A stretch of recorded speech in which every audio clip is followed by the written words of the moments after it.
Hello everyone, welcome to What If Naruto Got the Solo Leveling System and Made Mega Harem Part 2. Before we start, please go support Franklin Jr. LeBron for writing that awesome fanfic. This is the translated version I made. There will be some mistake in character's gender, but of course Naruto is a male.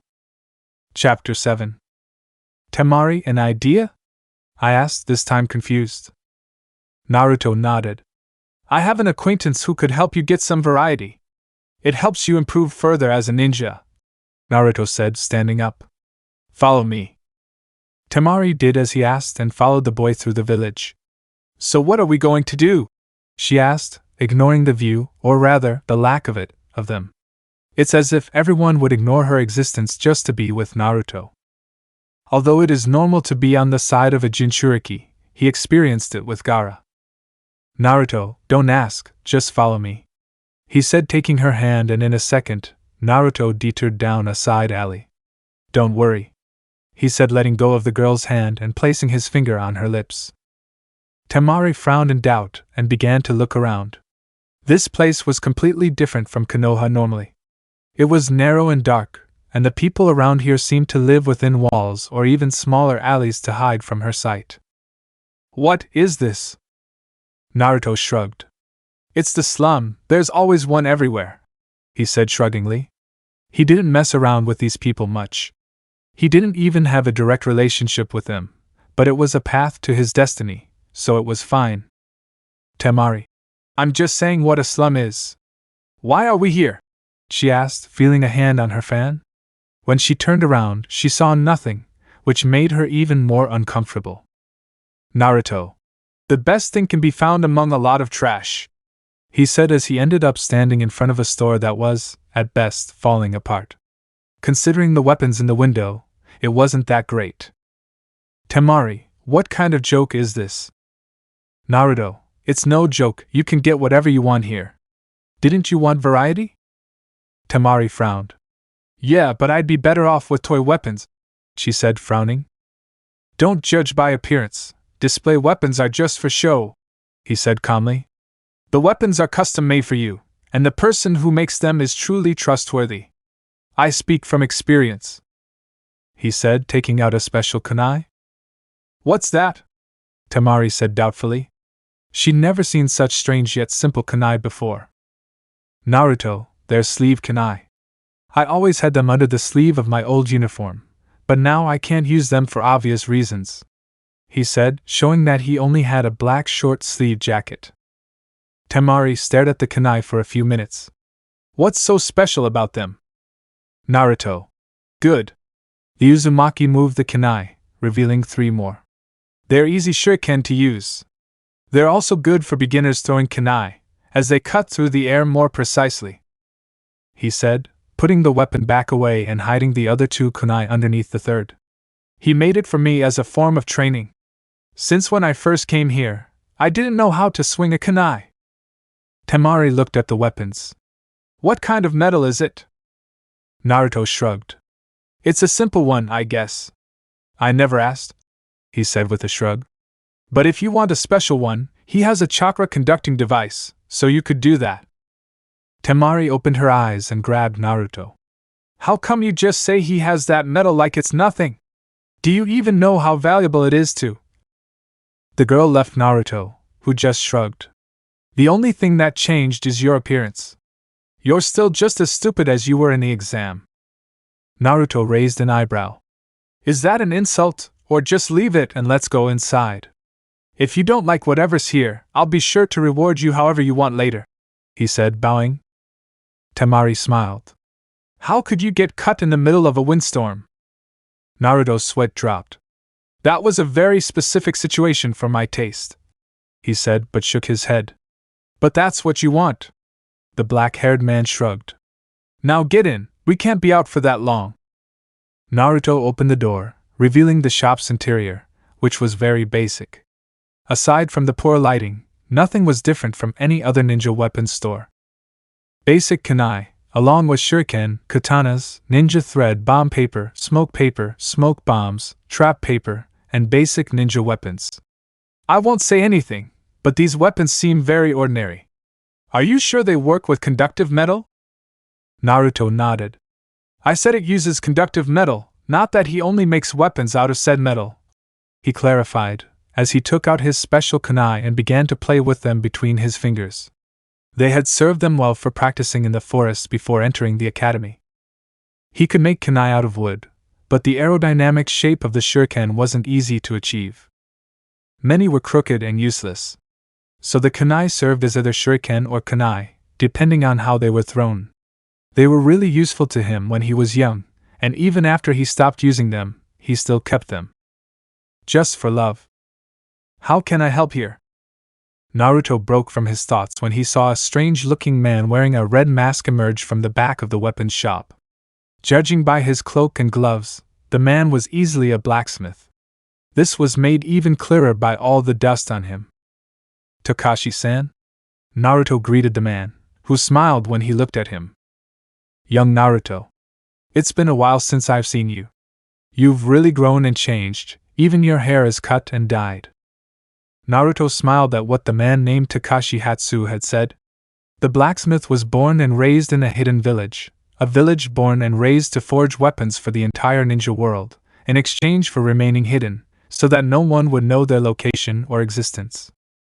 No one beyond the Kage knew, and well, Naruto ever since he came here a few years ago.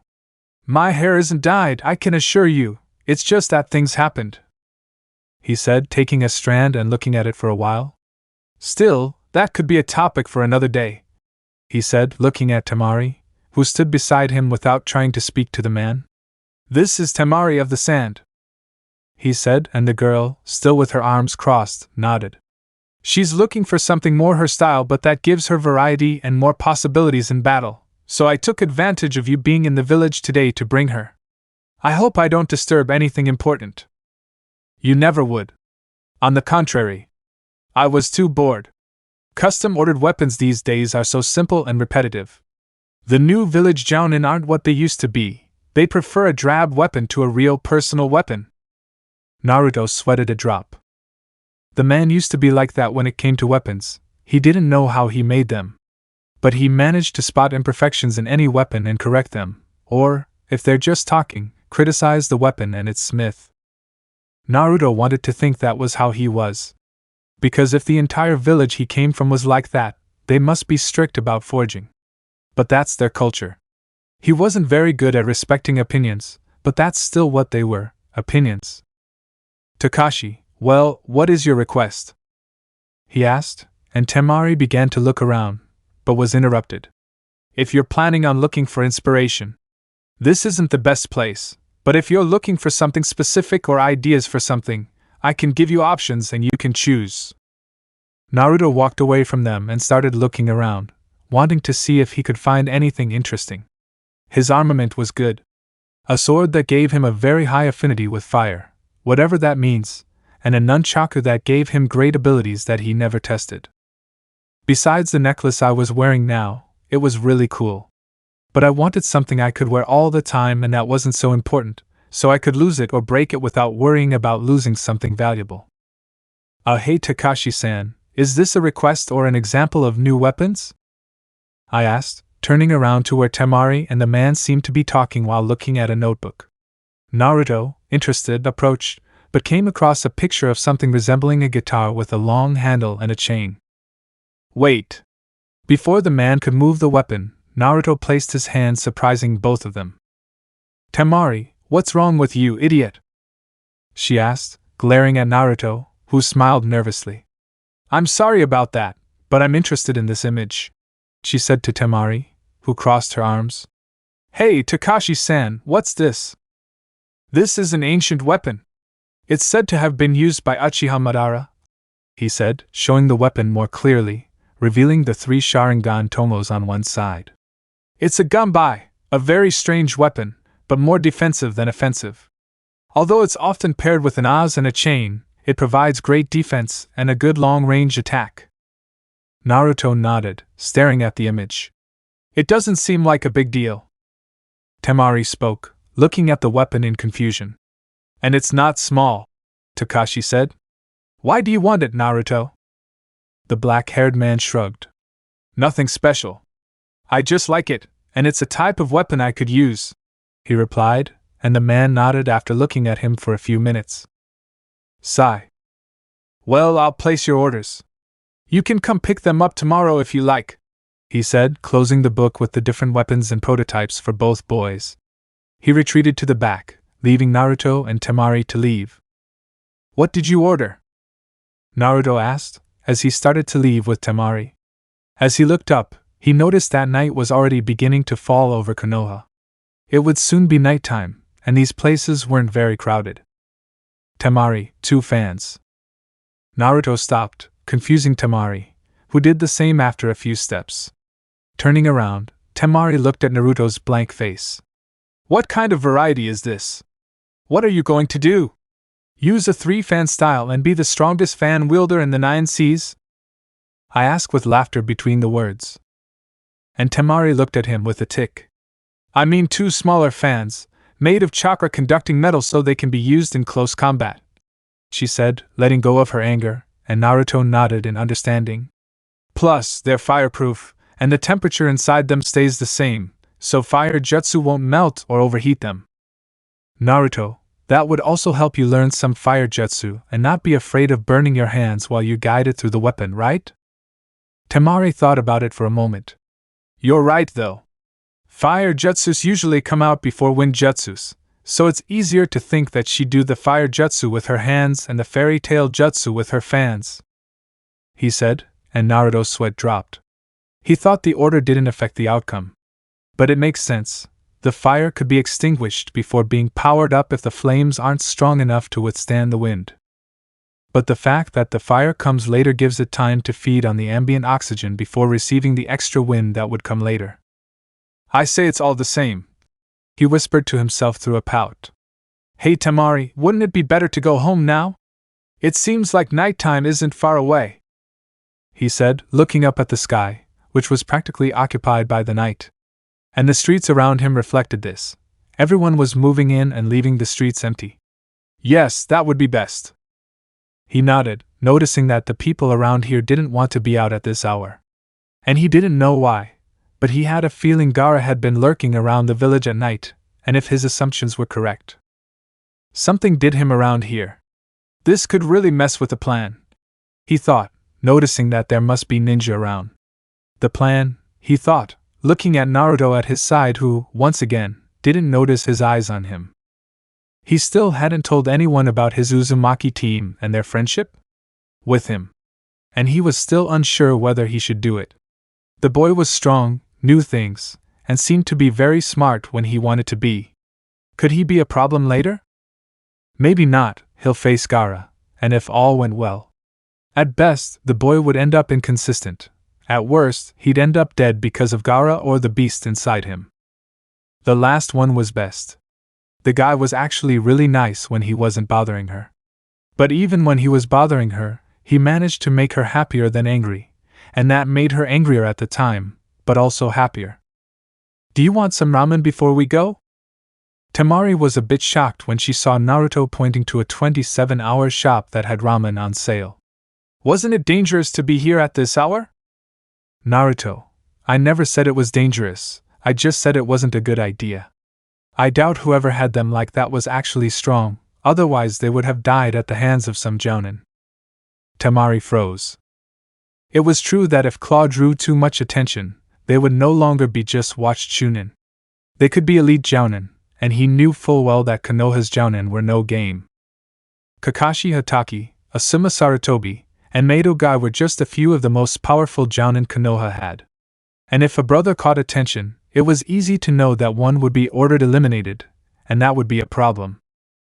Everyone could have eliminated him. Gaara is strong, but he's still a genin compared to the jounin. I should talk to sensei about that, she whispered to herself, though the sound of a bell made her turn to see what Naruto was coming out of the store, with a bag in hand and some instant ramen inside. Do you want some? Temari's sweat dropped comically. I really bought it. The girl was about to slap herself, but she stopped and grabbed one of the desert-flavored instant ramen. I just hoped the name was meant to convey that he's from Sand Village, or I'd come back here and level him and the whole block with the wind technique. Chapter 8. Minutes later. Minutes later, Naruto and Temari arrived at the place where guests from other villages stayed within Konoha, in the shinobi quarters, to be more precise. In shared apartments, if Naruto had to guess. Temari stopped, and Naruto did the same behind her. Well, that's as far as we go, Temari said, as she began walking toward the stairs leading to the second floor of the apartment. Aren't you just going to stand there? Naruto raised an eyebrow as he looked to the side. But upon hearing Temari's words, he turned to look at her again. Yeah? Temari, I said. Are you just going to stand there? Naruto shrugged. No, I was just leaving, he said, turning his head to the side where a man was standing in a window looking at a piece of paper. That wasn't the unusual thing. What was unusual was that Naruto didn't trust that stuff so easily. A shinobi from another village reading a message in the middle of the night, too alert to his surroundings to notice his student had just arrived with a friend. If he wasn't interested in him and Temari, even though he must have clearly seen them, it's because he was looking for something else. Dangerous. Naruto, thought system. He thought, making the system emerge. Shop. Naruto looked as the store opened in front of him and looked around, but decided to ignore everything and looked at a section of rank 4 cards or rank C in shinobi terms, where he entered looking for something. Naruto looked, and on one side were 2 words with the kanji. Silence. Never mind. Naruto looked at the price and thought about it, 2 for 5 user points. If this isn't worth it, I'm going to regret it. Naruto looked at Temari in surprise. What are you going to regret? Naruto shook his head. What are you doing here? Temari, I'm waiting for you to leave. That's what you do when someone leaves you at their house, she said, looking blankly at Naruto. He smiled. Tushi, the blonde said, placing his hand on his back. 2 pieces of paper with the kanji for silence appeared in an electric blue glow. Well, hey Temari. The girl nodded. Can we go get something? I forgot some limited edition ramen, she said, while out of the corner of her eye she watched as the arena team's sensei prepared a gust of wind to destroy the paper. And in a moment, just before the paper was destroyed, Naruto prepared himself, waiting for the given moment, little by little, moment by moment, until the wind tornado collided with the paper, and it was shredded into small pieces that disappeared with the night wind. Temari, well, let's go. Naruto smiled. Okay, do you leave the fan or go with it? Temari, I never leave it, it's an important gift, she said, and Naruto understood what she said. I understand, he replied with a smile, as he stored both papers in his kunai holder. I'll have to avoid tearing it then, he thought to himself, as his gaze shifted to the man at the window who had entered the apartment. With that, the 2 boys walked back to the convenience store. And likewise, after purchasing the special edition ramen, the 2 boys headed back toward the shinobi area. Hey, what's so special about these ramen? Temari asked, noting that the bag he was carrying didn't seem to have anything special in it. They're called special edition just for the sake of it, since they sell almost half as much as regular instant ramen. But their flavor is spicy to the max. Apparently, the last spicy ramen was so popular that they released a less limited, spicier version. Temari, how spicy? Naruto thought about it. Well, look here and there, taking the habanero as an example. Naruto seemed to think about it for a moment, though he shrugged. To tell you the truth, I don't know. But I'm telling you, that's a lot of habaneros, he said calmly, and Temari raised an eyebrow. You're the strangest genin I've ever seen. Naruto smiled at that, taking it as a compliment and smiling at it. I like that a lot, he said, looking at Temari, who raised an eyebrow at the answer. Well, we better get going, Naruto said, ignoring Temari's confused gaze on him. Dropping a piece of paper, Naruto continued on his way to the blonde from the sand. Naruto smiled. Temari, why? Naruto looked up at the sky, while Temari's confused gaze fell on the blonde. Why? What are your hey? In an instant, Naruto had Temari by the hands, cornering her in an alley.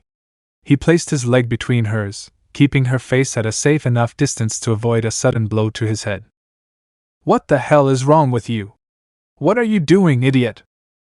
The hateful words were spoken, and Naruto's blue eyes darkened into a deeper yet brighter blue. "I'm speaking here, Temari," he said seriously, while the girl glared at him with pure hatred.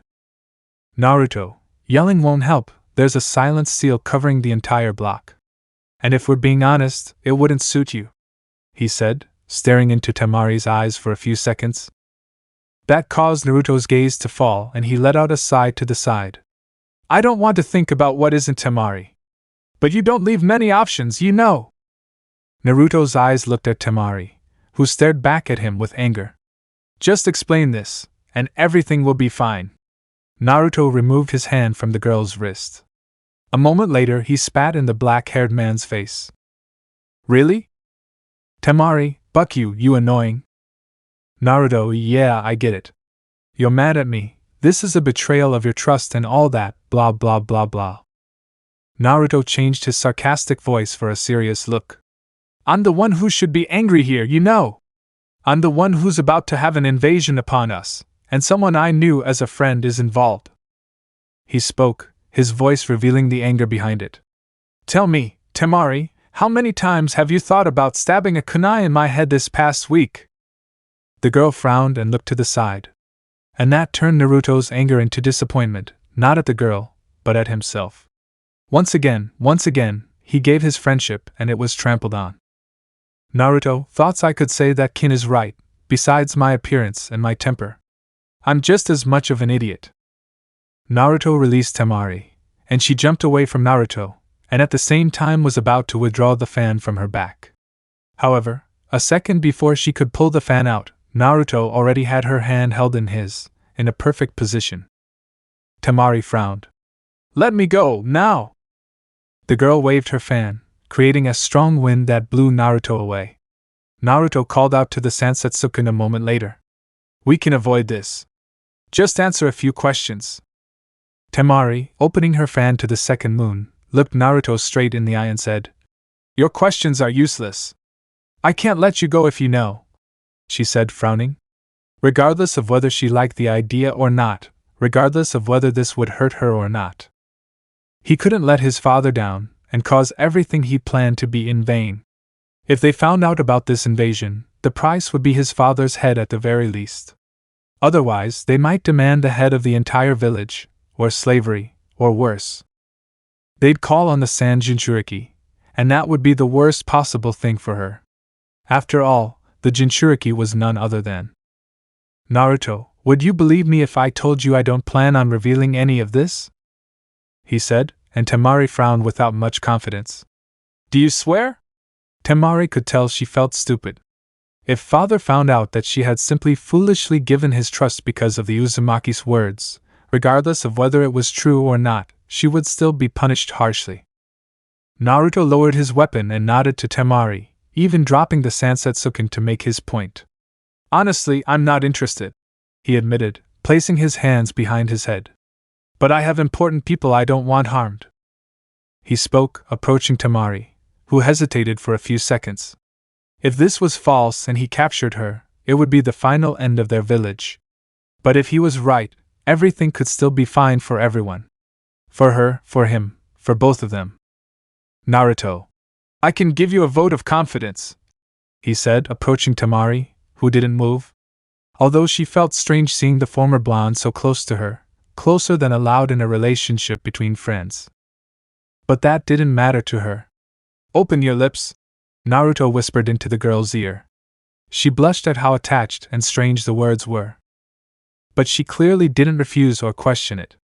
And with the go-ahead, Naruto continued his vote of confidence in the girl, and he himself opened his mouth and brought the girl inches closer to him. Suddenly, Temari pulled him closer. Locking their lips together, they shared a short but passionate kiss. That was it. Naruto pulled away with a blush on his face. "That wasn't the plan," I whisper, my face red, looking to the side. And Temari, who managed to hear his words, blushed even more than she already was. The girl wanted the earth to absorb her right now. Shame was simply killing her.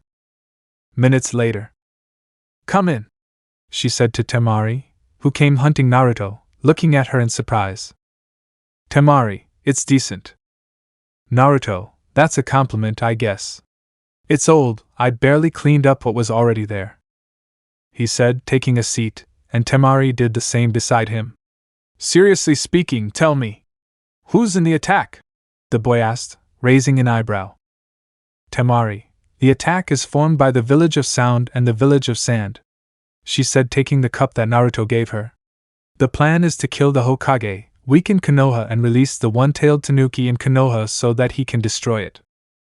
Naruto nodded calmly, considering the possibilities. "Do you know of any place where it won't attack or where the attack won't be as strong?" he asked, but received a negative response. The forces were divided to attack all places at once, and with a similar number. In addition to the Hokage Tower, everything will be bombed instantly. "Good, then all I have to do is gather them in this place and seal the house as much as possible," I thought out loud. I didn't know if I had good enough seals for this. I'd only learned the basics of the art, and anyone else in existence who knows the art could easily get past it. "Temari, you can do that, but don't you have a seal to confirm our agreement?" Temari raised an eyebrow. "Naruto, it's not that I don't have one, but the only one I've learned so far is very strict," he said, recalling the seal, which is mostly a slavery seal. Besides not being the common type of slave, it was more of an intimate bondage seal. "How much?" I asked, unsure of how strict the technique would be. "Naruto, if you disobey, you die in 10 seconds of old age." Temari whistled at the technique, though she seemed strict, but she was sure of her word and knew she wouldn't back down. "Another thing is that it turns a slave into the recipient of the technique for a full month with no possibility of removing the seal. They have to do everything I say, even against their will, during that time. After that, you can disobey, although the punishment still exists." "That sounds interesting." Naruto looked at Temari with a blank face at her words. "Let's do it, of course, if you keep your word," he said, looking at Naruto, hoping to change his expression to see if he wasn't lying to him. As he expected, Naruto's face remained normal. He didn't even seem to care about her proposal to be his slave for over a month. "Naruto, sure, I'm sure of my word," he said, shrugging, thinking of something to eat. "Naruto?" Kin called, coming out of the room, looking at Naruto still standing in the doorway to the living room. "Naruto, did you sleep well?" he asked, approaching Kin with a smile. Kin comfortably reciprocated the hug, until she saw Temari smiling at her, but with a tick of anger on her head that Kin noticed and gave her a smile. "That hitch is here, huh?" Staring at Temari, Kin kissed Naruto, who reciprocated the girl's kiss without much trouble. "Naruto, that was sudden," he thought, looking at Kin, and seeing what the girl was looking at, his sight fell to Temari looking at them both with a large tick on her forehead for some reason the boy didn't know. "Kin, this is Kin Temari." Kin stared at the blonde from the sand, and Naruto was confused between both girls. "We met when I was negotiating the agreement between our villages. My team was with them that whole day," she said, looking at Temari with a smile that for Naruto wasn't friendly. "Temari, don't get me wrong, we were forced to be with you. If it were up to me, I wouldn't even know your name." Temari's words were accompanied by a forced smile, and the black-haired boy knew it very well. "If we're done with our conversation, then I'll leave," she said, lifting her fan and leaving the house, leaving Naruto and Kin, who smiled when they saw the girl leave. "Naruto, you were very rude to her." Naruto looked at Kin, hearing the door close behind them. "Kin, I don't like it." Kin justified his actions, crossing his arms. "I dislike him, just like his brothers," she said, kissing Naruto again, which he reciprocated. Kin felt something different in Naruto's mouth. "You don't taste like ramen," she said, staring into Naruto's eyes, which made him a little nervous. "Naruto, well, you see, I was going to create a vote of confidence about his plan and tell me she was the one who kissed you first," Kin said, looking seriously at Naruto, who gulped, but nodded quickly because technically the one who kissed him was Temari, who mistook the chakra transfer technique for a kiss. Yes, he gave 50% of his chakra to the girl, along with other benefits along the way. Although he permanently lost half of his chakra until he cancelled the technique, he saw no problem with it. "Kin, I'll believe you, but if I find out you're lying to me, he'll take it out of the house," she said angrily, looking at Naruto, who nodded submissively with a drop on one side of his face. And the girl, seeing this, lost her serious expression and smiled. "Well, I have to go to the bathroom. See you." Naruto left the girl in retreat, noticing that her clothing was nothing more than one of her usual white t-shirts. "But the house is supposed to be mine."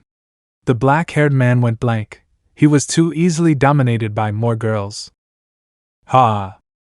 Naruto heard the Kyuubi laugh loudly in his head, making him curious. "What's this sudden laughter, Kyuubi?" The Kyuubi didn't respond immediately, perhaps regretting his sudden laughter or simply not wanting to answer.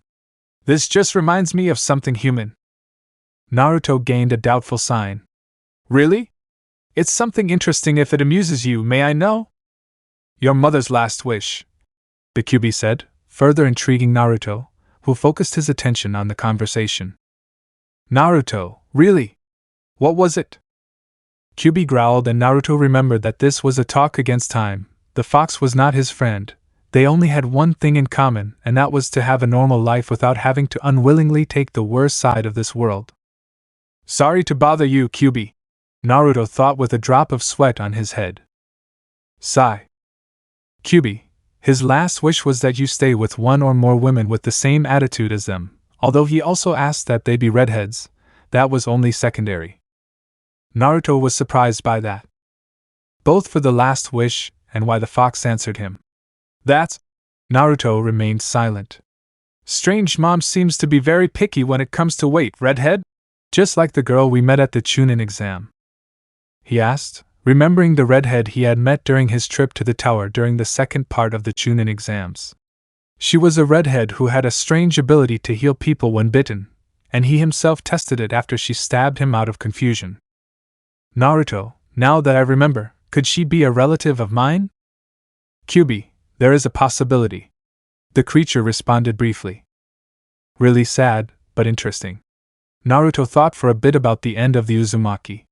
"Maybe when I'm done here I'll reunite them," he thought, imagining his chances of reuniting the Uzumaki. Both chakra and appearance are easy to recognize, so it wouldn't be difficult to recognize them. The biggest problem would be traveling through the elemental nations, but the clones help with that.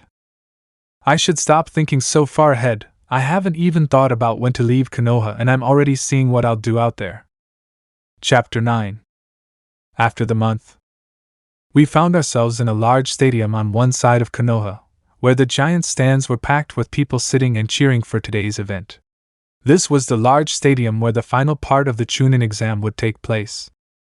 On either side of the stadium were gigantic stands packed with civilians, shinobi of all ranks, and guests from various parts of the elemental nations. And in the center, facing the competitors, was a balcony where two figures stood. This balcony was where the two Kages present were located.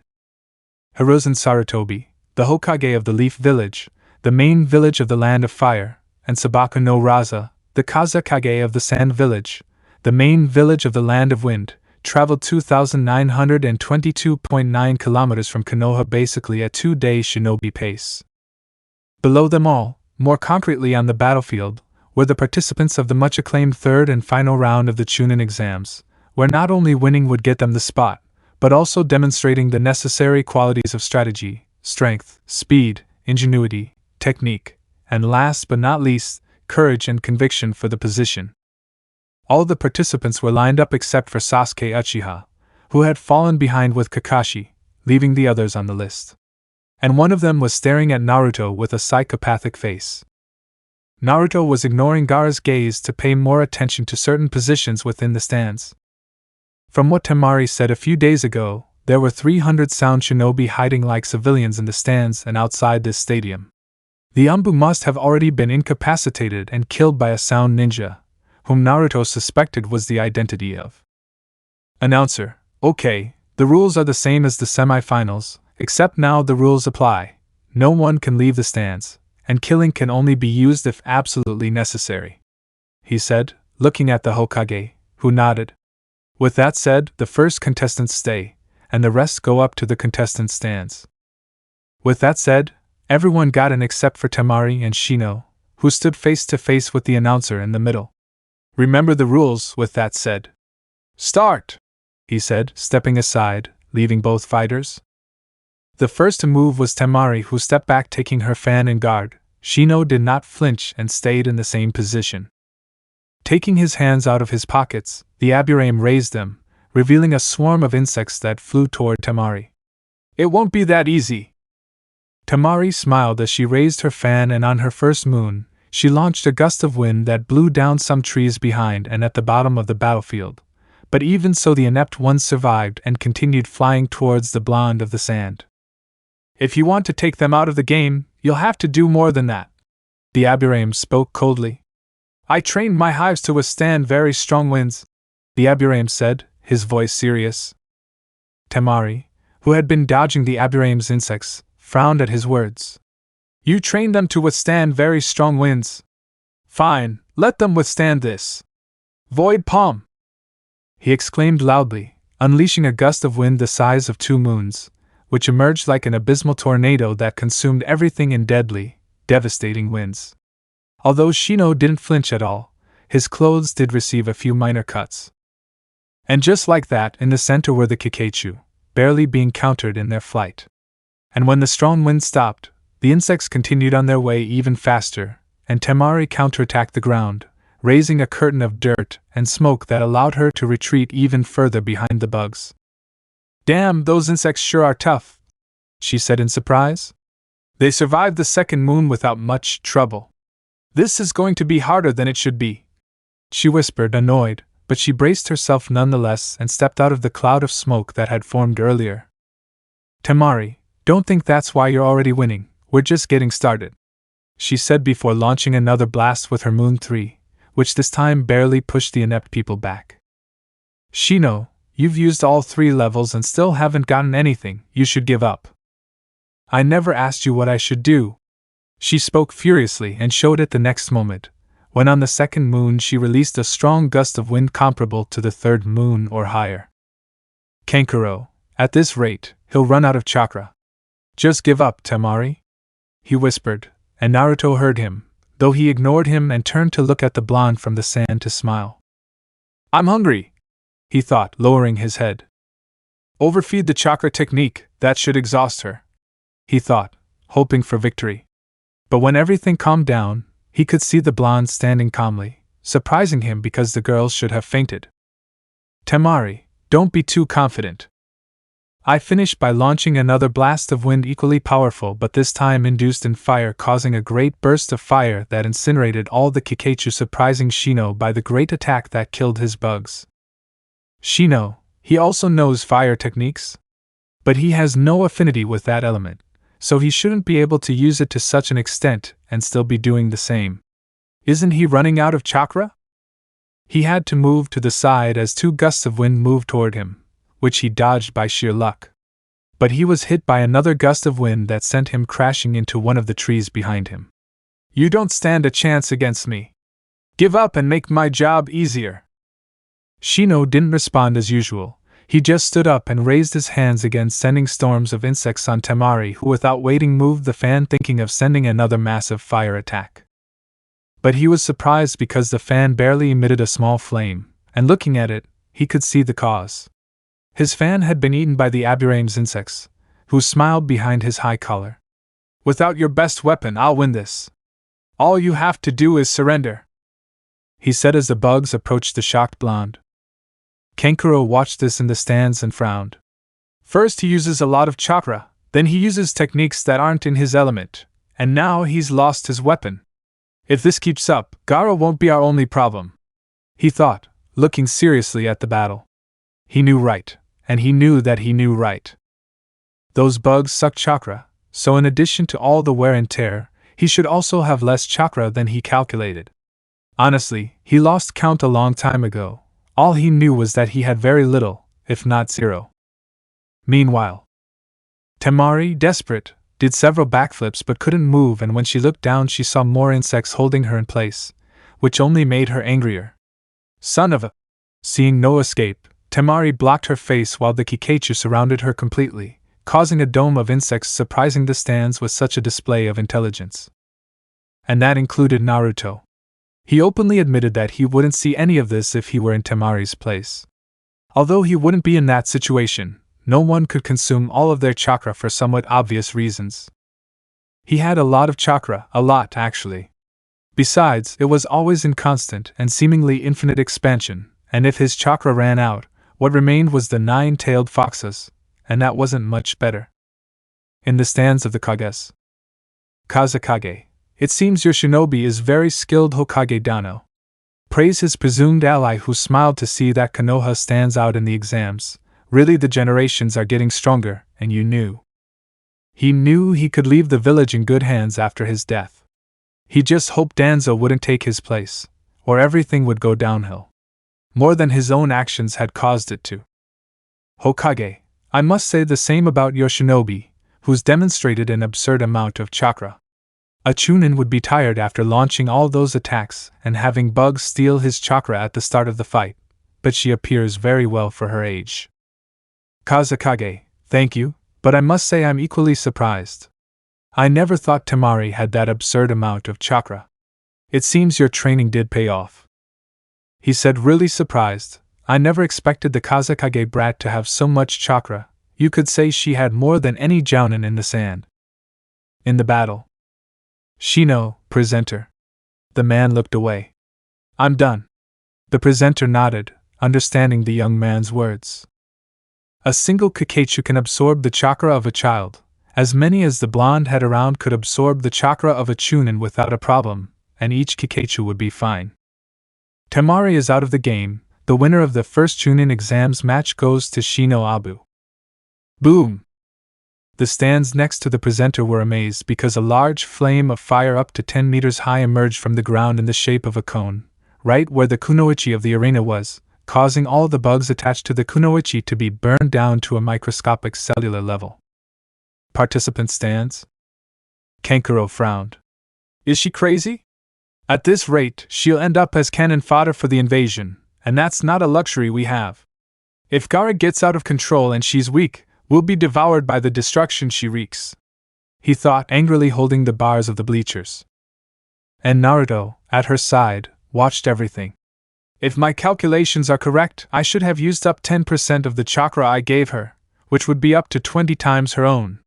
That's crazy, he thought to himself, though he then paused to think.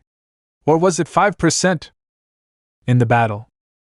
As the fire subsided, Temari was seen holding two golden fans in her hands while both her clothes and skin were slightly burned by her desperate attack, though that couldn't matter less to the girl at the center of the explosion. Now I'm going to kill you, son of a hitch, she said angrily, holding one of the fans she'd personalized for her. The last gift she'd had from her late mother, ruined by this guy. She'd make sure he paid for it, and not just financially. The Aburame ignored his words. He was more thoughtful about the reason his Kikeichu stopped absorbing chakra than about his threats. The most obvious reason is that the Kikeichu became filled with chakra and stopped absorbing it due to the quantity. But something like that is impossible with such a large number of bugs. That's why his mind came to the conclusion that his connection with his insects was severed or he was tricked by some kind of illusion, but the girl's suicide attack situation removed that possibility from his mind. The most viable and unlikely was the first, and at the same time, it was the one that made the most sense, something his clan relied on for almost everything. But it's impossible for him to have that much chakra, my Kikeichu. I've never felt someone with that much chakra after. The Aburame quickly shifted his gaze to a black-haired man in the stands, who was watching the battle with no readable expression from a distance. Shino thought, if she really has Naruto's chakra, I won't be able to steal it all before she kills me or I tire myself. The boy kept thinking about what he could do, but logic only gave him one option. Me. The boy stopped when he had to dodge a wind blade. He had no sooner moved than he was upon Temari, who slashed with the two fans in her hands, and instantly Shino dissolved into bugs that moved into the distance, only to reappear among the insects. I'm not going to fight anymore. These were his words, which didn't even seem to be heard by Temari. Attacking me is stupid. I didn't ask you. Swinging one of the fans, a torrent of wind blades shot out in Shino's direction. Shino jumped up and raised his hands in surrender. I surrender, he said calmly, falling soundlessly, as he started to walk toward the stands, though he had to stop because one of the metal fans around his neck was about to cut off his head. His eyes were filled with the Temari hour in front of him. I didn't see her coming. The Aburaim was surprised. Had the girl used chakra to achieve that speed? If so, she must have used a lot of chakra in her body, more than was actually necessary, if the straight line path destroyed was any indication. The most important thing about it was not that the girl had outpaced him so much, but who had stopped the girl from cutting off his head. There, holding the girl's hand about to cut off her head and also holding her from behind were Naruto, and a clone of him. Shino could tell that for the first time in her life she was openly shocked, showing that shock even through her glasses. The Uzumaki had come down from the stands and arrived here simply by moving, all the instant he touched the ground. That was terrifying. What kind of monsters were in this exam? The clone holding Temari from behind disappeared, leaving the original still at the girl's side holding her hand. He surrendered. If you kill him, this will be first-degree murder. And as a clan heir, you'll only end up being executed at the very least. Naruto said seriously to Temari, who seemed to tremble at his words and his helplessness. I know that fan is precious to you. I have one of those too. But there's nothing you can do without getting into trouble, and today isn't the time for that, you know that. Temari frowned even more in visible anger, but even so, when Naruto released her, the fan barely managed to cut the Aburaim that touched the blood falling from his neck. What kind of monsters are here? It was without a single question, given the situation he just witnessed, and the blonde from the arena retreating with her academy classmate toward the stands wasn't the best response. Was it worth it to continue, take the risk, and use that? It wasn't something he wanted to know. Taking risks with low odds wasn't typical of an Aburaim. Chapter 10. Well, Shino Aburaim has surrendered, so the victory goes to Sabaka no Temari. The announcement echoed throughout the stands, drawing more boos from the civilians, causing Naruto to sweat drop. They gave them a great fight. If they want more, they should come down here and do it, he said to Temari, who looked at him confused. I don't care. I won, I guess I'm fine with that. Naruto nodded as he continued walking back to the stands with Temari, leaving Shino behind, who still seemed to be inside his own mind, thinking about various things that made no sense to him at all. Announcer, okay, second match of the day. Sasuke Uchiha vs Neji Hyuga. Come down for your match. Although the Hyuga did come down, the Uchiha hadn't arrived yet while the stands were starting to get very, very, very upset. Naruto sighed because he knew he was coming. Everyone here only came to see Gaara, the Hyuga Neji, and Sasuke, even if there are better powerhouses among them like Rock Lee and smarter people like Shikamaru. They were all really here for the Sharingan, not even for the tournament itself. The presenter was looking towards the Kage stands where the Hokage himself was looking back at him, knowing what his ninja was asking him. The third just sighed because this would bring trouble, but after Naruto spoke to him like that, he could risk making the Uzumaki even angrier with the village for showing favoritism. He cleared his throat a little and putting a bit of chakra into his cords he spoke. Due to his lateness and lack of punctuality, Sasuke Uchiha was disqualified, so Neji Hyuga will be moved on to the next round. Naruto, here it comes, he said while raising his finger, and Temari looked at him. Now you're a psyche. You can't do that, he doesn't deserve this. This is unfair. Temari was surprised to hear the sudden protests that began to come out of the boxes. The civilians seemed to be outraged, or even annoyed by disqualifying the Uchiha. Whether it was because of himself or because of the fight they missed was something they would never know. Are they always like this? I asked, reaching their stands, seeing that it was indeed the civilians in their own stands. Sometimes yes, sometimes no. The crowd always finds a way to put on a great show for anything. Announcer, okay. Whisper. Third battle of the day. Shikamaru Nara vs Sabaka no Kankuro. With that said, Naruto with a playful smile stood behind the Nara, who was, apparently thinking about what could have happened, and knowing him as much as the Uzumaki did, he knew that his thoughts were more about giving up and losing. So, like the good guy he is, he raised his hands ready to do his act. Kankuro looked annoyed at his surroundings. He didn't want to fight now because he knew that for Gaara's upcoming battle, he needed all his resources to fight, but if he lost the puppet to the Nara, he could die. His shadow technique wouldn't be a problem as long as he's attentive to it, but the problem is that he sometimes has to hide in dark places to use puppet tactics well, and that would give the Nara an advantage. Kankuro, I surrender! With that, Naruto finished pushing Shikamaru down the stands, his face going blank. Oh wait, you could have said it before, cat boy, he said with a wooden glare because he had thrown his friend to motivate him to fight, and now this boy had given up. If he gets angry, it's your fault. He spoke, pointing at Kankuro, who barely crossed his arms and frowned, while Temari smiled behind her younger brother. Meanwhile, downstairs, Shikamaru was rolling his eyes while still lying down. Troublesome blondes. Sigh.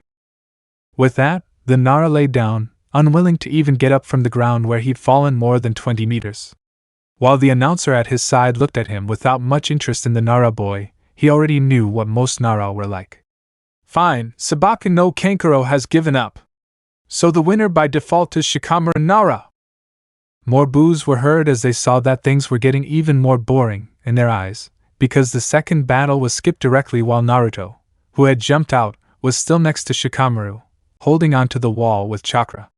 Oh, I'm sorry, he said, looking at the Nara who didn't respond and kept his face like a lazy person, and Naruto, knowing that he wouldn't move of his own free will, picked him up with his right hand and began to carry him away. Troublesome blonde, Shikamaru whispered as he let his friend carry him. He could have saved himself several stares with this help from his partner. Drop me off at the stands, where Ino and Chuji are. Your wish is my command, your majesty. The sarcasm was obvious, but no one cared as the smile spread. Problematic blonde. The host, who was still looking on with a straight face, gave a small smile, seeing that at least those two were good friends. Next round. Gaara no Sabaka vs Naruto Uzumaki. Participants step down. Naruto, who was still taking his partner to the civilian stands, heard the call and without waiting for time, left the Nara at the exit to the stands, and he himself began to run, ignoring that they were civilian stands. And upon reaching the edge of the box, he made a strong jump to the right side of the presenter next to his enemy Gaara, who had just arrived next to his area that surrounded him in his recent flickering body technique. Announcer, okay. Are you ready? The question went unanswered, and silence was answer enough for the Jounin, who raised his hand. Begin. Before he could finish, Naruto raised his hand. I have an idea, he said, smiling, earning the crowd's attention. Presenter, are you going to say it or not? Naruto smiled. I just wanted to make it a little suspenseful. The raven-haired man scratched the back of his head with a smile. Well, seeing as this exam has been a bit boring so far, how about we do something exciting? The boy looked into the distance, at the contestants' box. A three-way battle. Rock Lee has no opponent and will fight in battle against an opponent of his choosing, right? The host understood and smiled at the Uzumaki. Good, for that you need the opponent's approval. Sabaka no Gaara, you're... Yeah. The icy voice cut off the Jounin, who nodded, staring directly at the redhead from the arena. Well, by a unanimous vote among the participants, it was decided that Rock Lee will participate in this battle. With that, the browed boy was already falling from above toward them. Moving, the host dropped the boy back into his former position between the two contestants. Yo Naruto. Naruto raised a hand in greeting to the friend he nicknamed Eyebrows and Buttholes. He'd heard he beat the shit out of that dozu, so he thought it was a good name. I read. When both came out, it ended when the boy did a backflip to get away from the center, forming a triangle where each one dominated a corner, and thus each part of the field behind. Thanks for the recommendation, Lee said, smiling at the Uzumaki, who scratched his head. Naruto, it was nothing, I just thought it was fun. Although that might be why I got my face smashed in.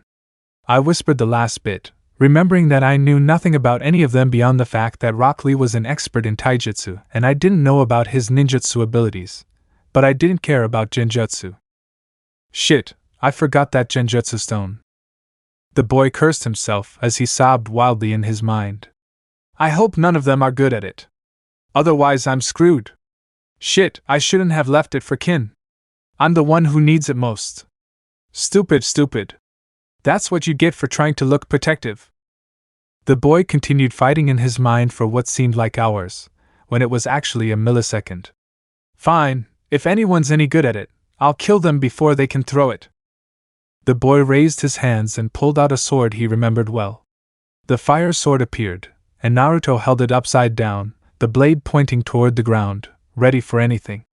He wasn't about to attack. So, defending himself would be the best course of action, especially against two people with that level of power. Okay, ready? Naruto swung his sword, and the ground to one side began to smoke. Looking at the spot, both Rock Lee and the supervisor noticed a quirk, which was obviously coming from the sand boy and his gourd. That's where your sand comes from, I guess. Rock Lee took a fighting stance, one hand in front of him and the other behind his back. And Gaara, even with his arms crossed, didn't do anything to change his stance. But it was obvious he was ready, if pulling the cork meant anything. Host, okay? Let's get started. No sooner had Naruto and Rock Lee said that than they jumped back, and not a millisecond later, Gaara's sand fell back into their former positions. Both of them fell back, and they had to move because the sand tried to grab them again. This sand is fast. Dangerously fast.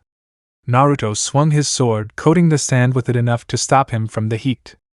It doesn't turn into crystal, obviously it's not normal sand. Naruto frowned because that would be another problem.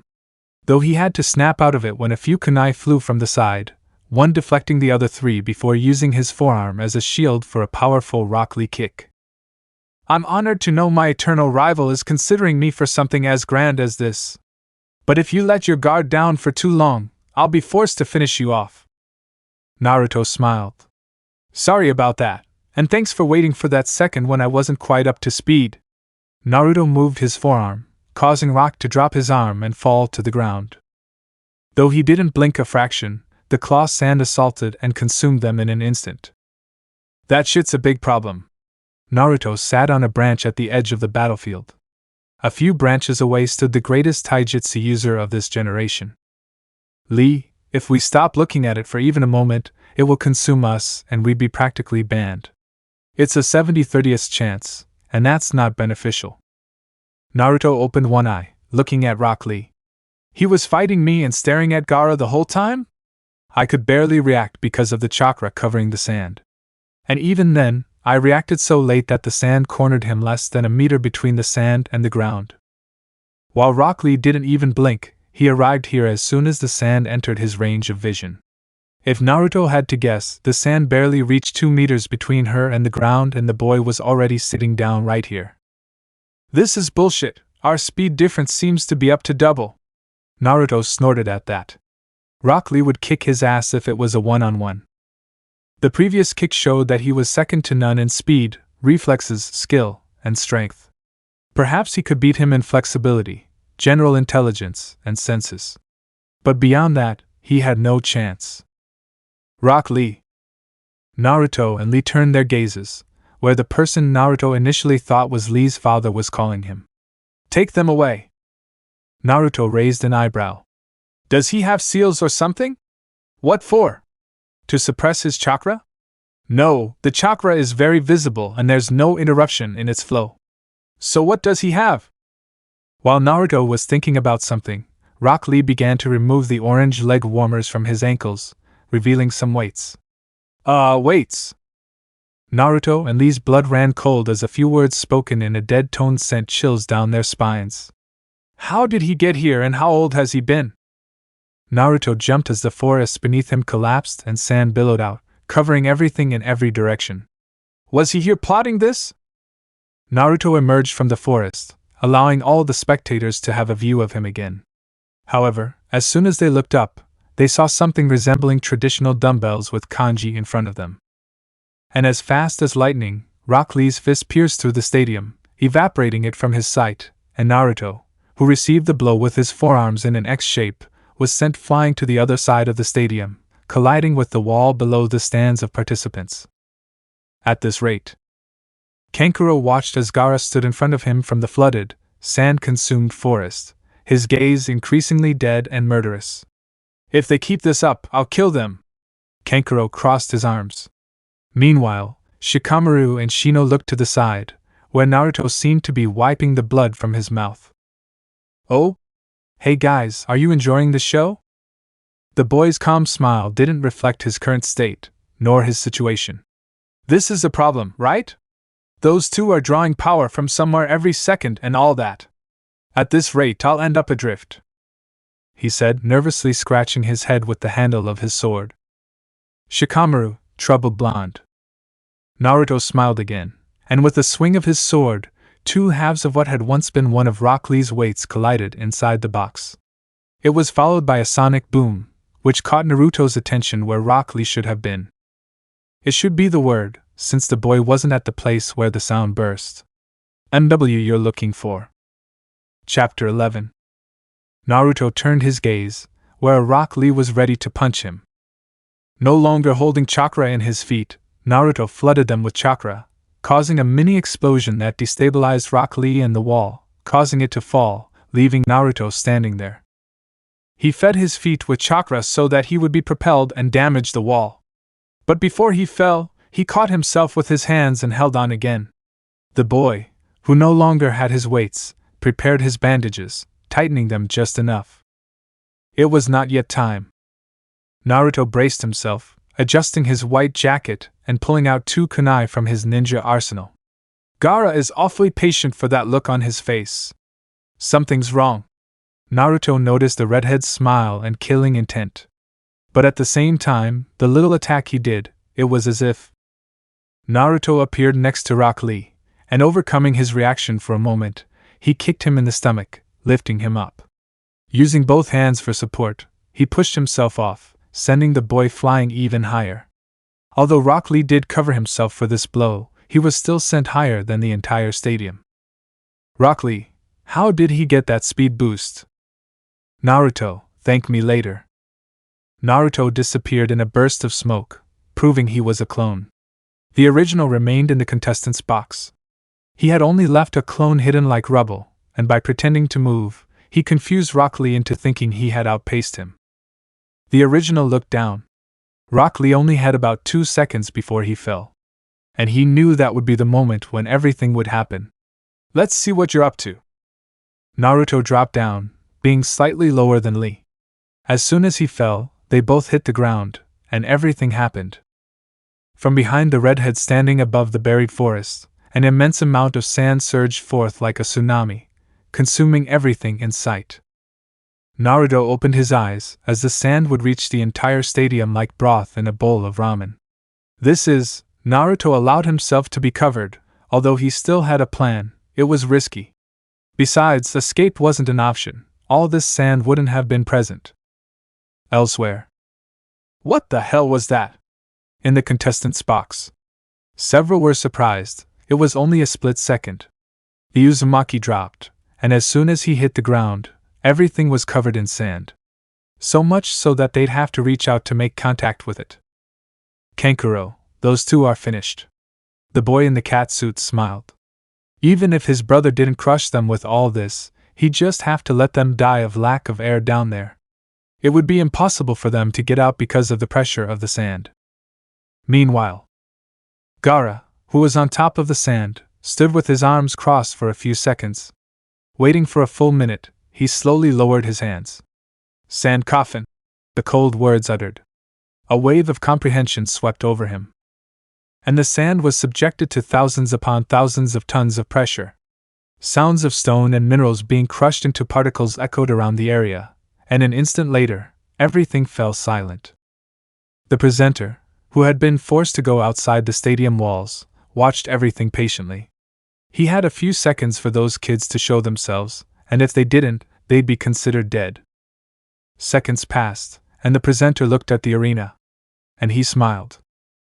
A burst of electricity was heard, and an instant later, a pillar of electricity shot up into the sky and beyond. It passed through the clouds and vanished a few moments later, revealing Naruto and Rock Lee inside a large hollow in the sand. You owe me one. And I usually charge for these things. Naruto smiled at Rock Lee, who, with a pained look, lifted an inch.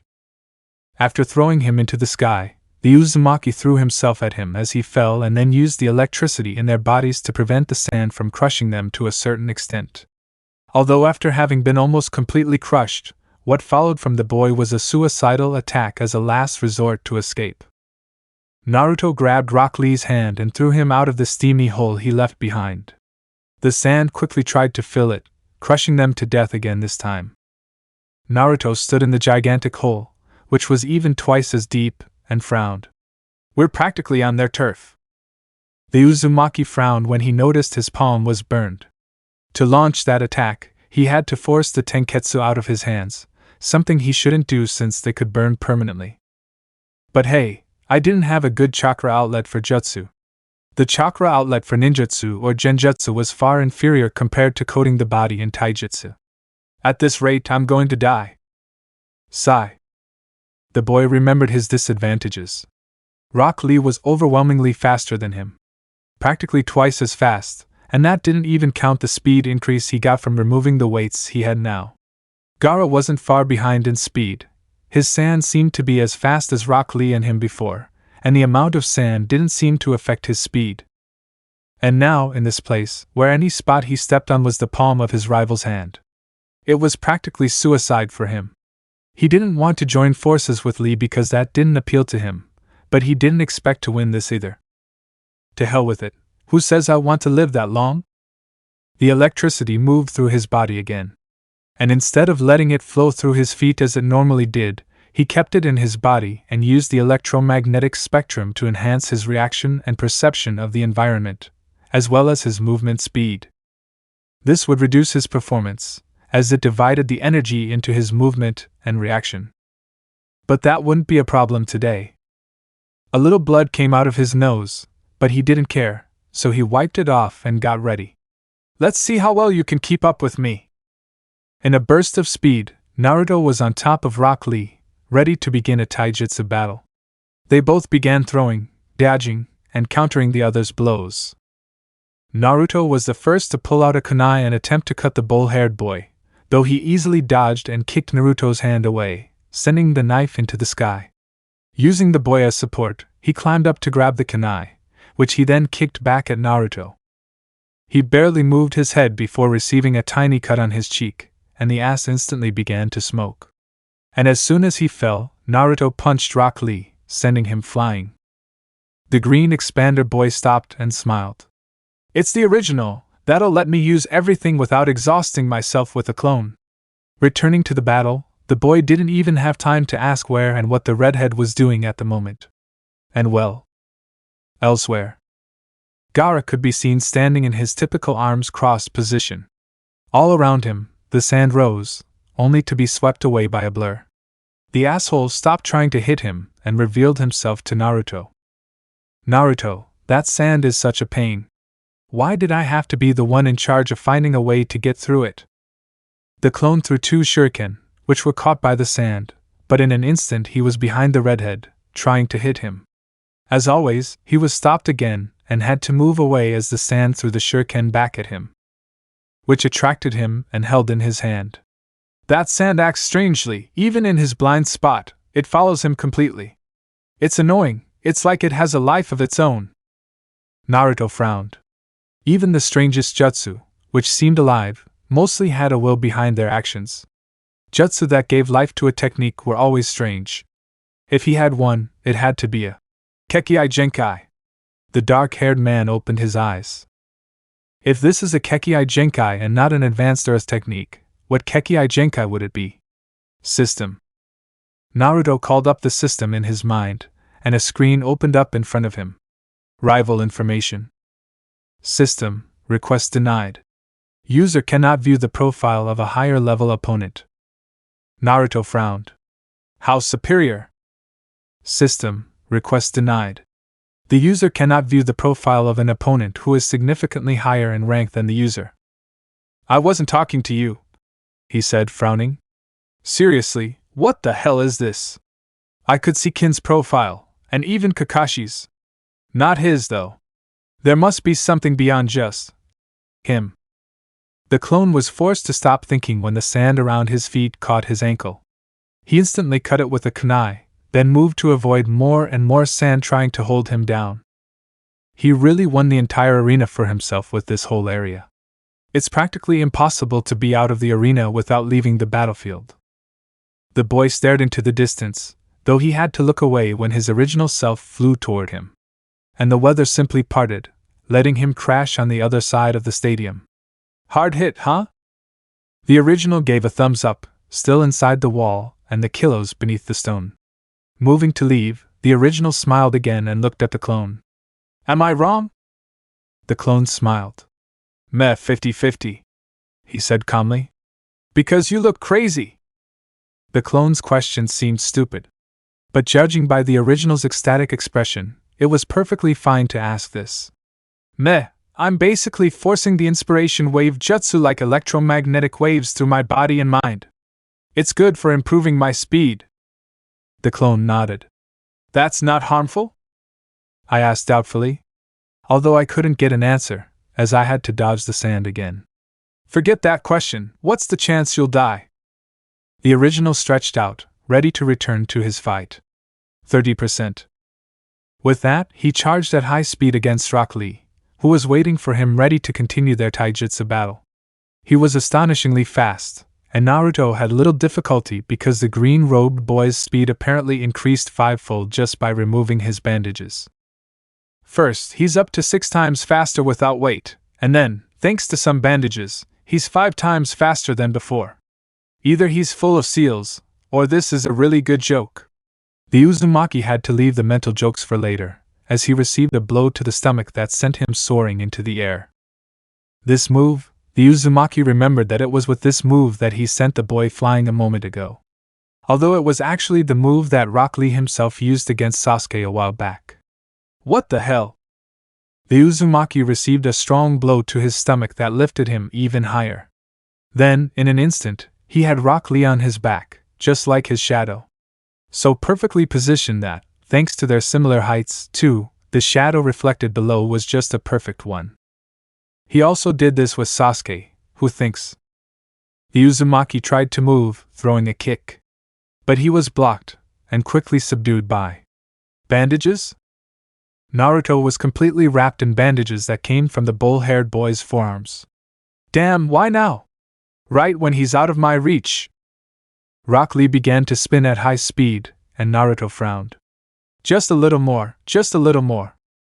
A millisecond later, Naruto's head slammed into the dense sand, creating an explosion of sand that covered the entire stadium, shaken by the impact, in an impromptu shower. Chapter 12. A hollow remained in the center of the arena, while a cloud of steam hung in the air, obscuring any view of the outcome. Moments later, a figure could be seen emerging from the crater. They were all waiting to see the silhouette, which revealed itself to be Rock Lee. He was slowly and wearily making his way out of the hole in the sand left by his fall. I did it! I really did it! The boy in green smiled, still tired as he looked into the crater. The silhouette of the Uzumaki, apparently asleep or unconscious, was lying there. Really? Puff. Rock Lee was in shock. The supposed Naruto he had defeated had just exploded into smoke. Leaving him in shock, a moment later Naruto emerged from the arena behind him. That was a piece of shit, he said, bleeding from the head. When we crashed, Rock Lee said, surprised. That didn't make sense to him. He hadn't seen anything at the time. Naruto shrugged. I waited until the last moment, since no clone was within range to replace me, he said, his arm cracking, seemingly fractured. Unfortunately, the closest clone was down below, completely under the sand. So I waited for a crash, and before I got more than 2 meters under the sand, I switched with a clone at the end.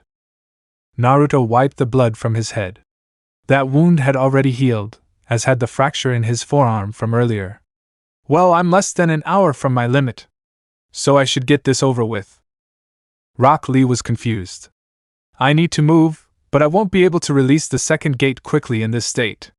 The boy stood up, staggering from the exhaustion of his body, which made him fall to his knees again.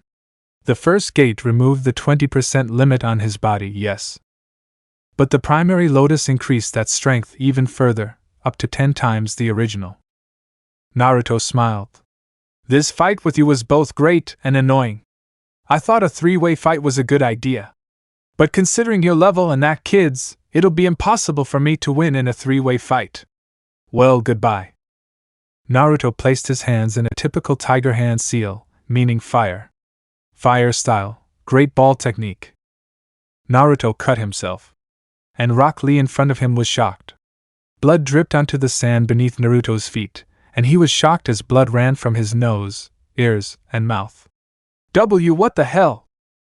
Naruto fell to one knee, feeling mild stabbing pains throughout his body, even as he was unable to move. Why the hell am I bleeding so much? That attack couldn't have hurt that much, I'm sure it didn't.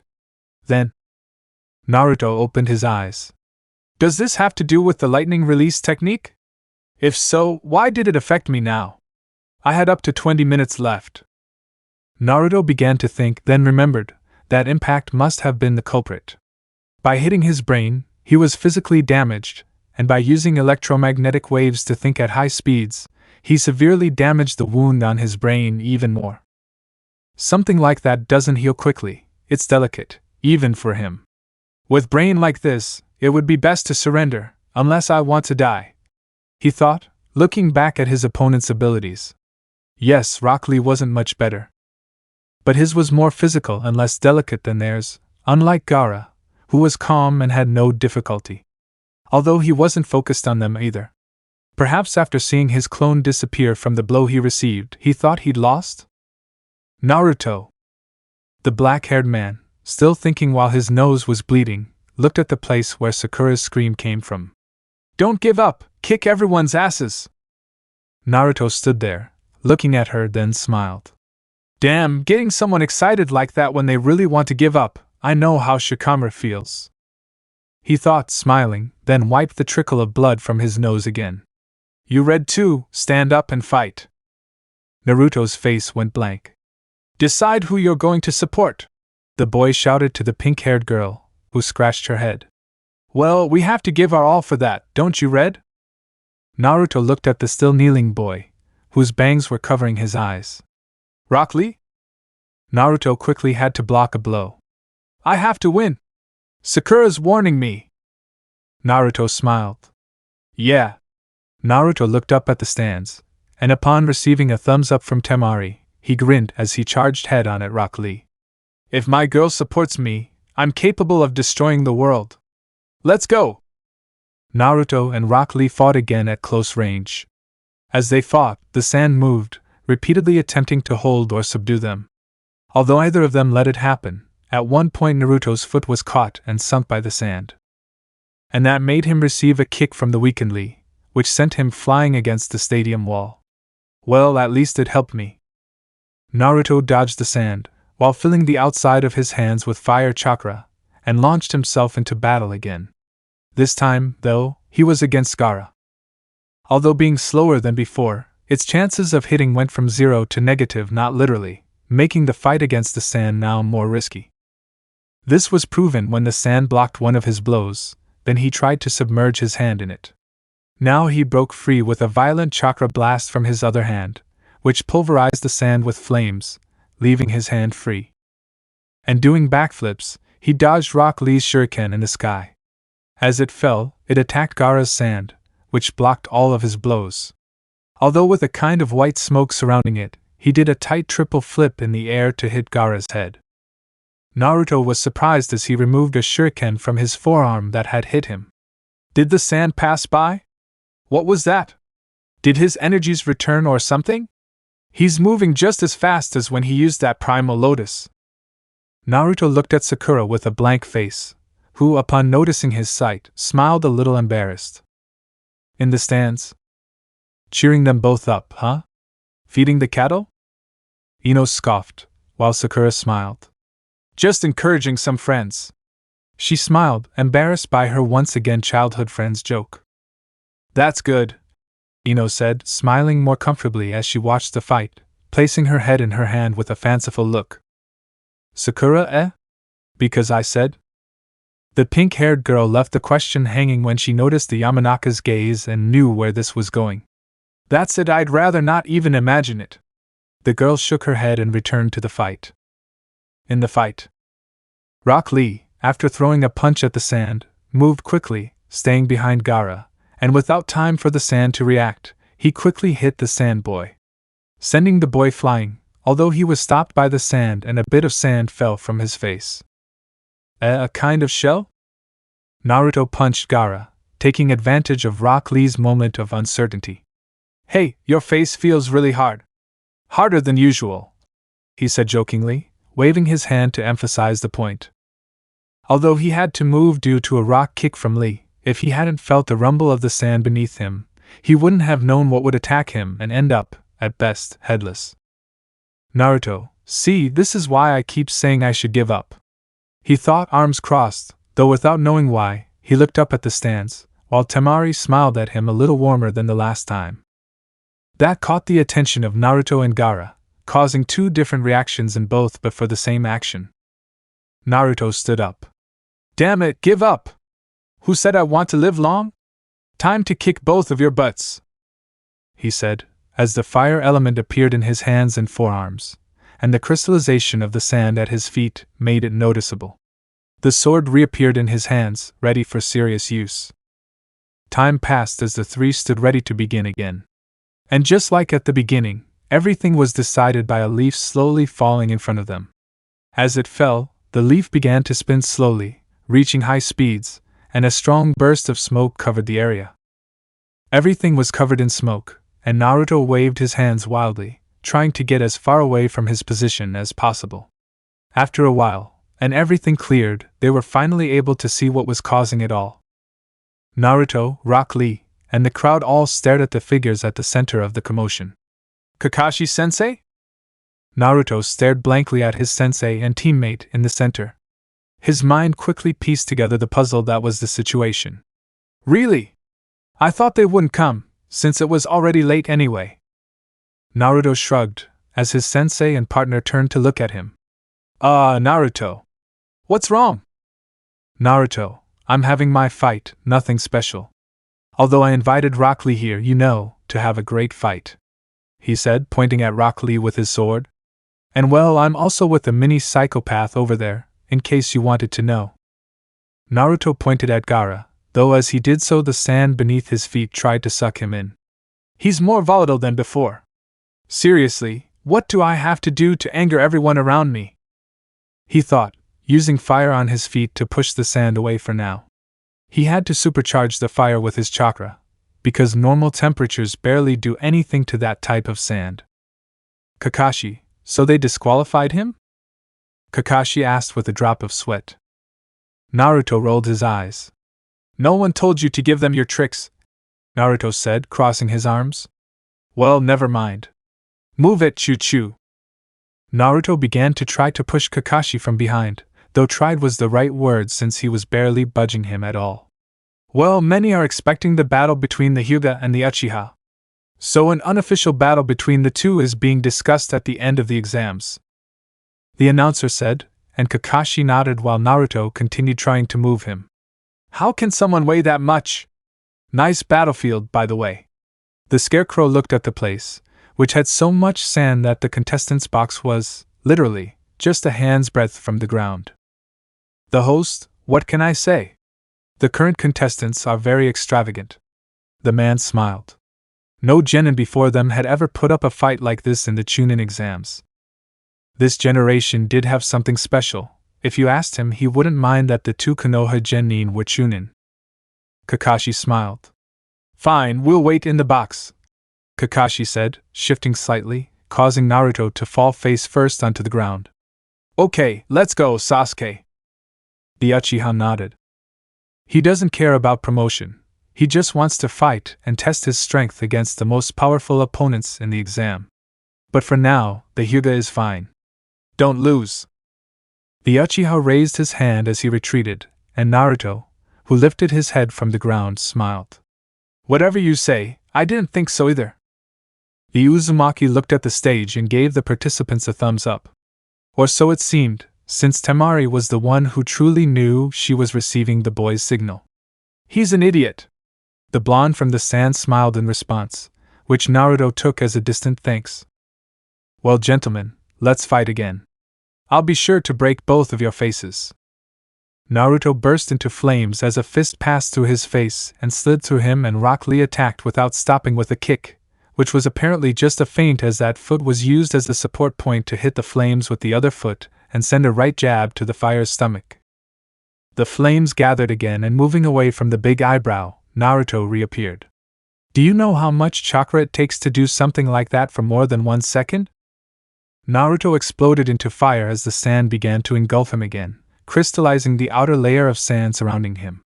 This is wasting a lot of chakra, and I'll probably use a lot more later.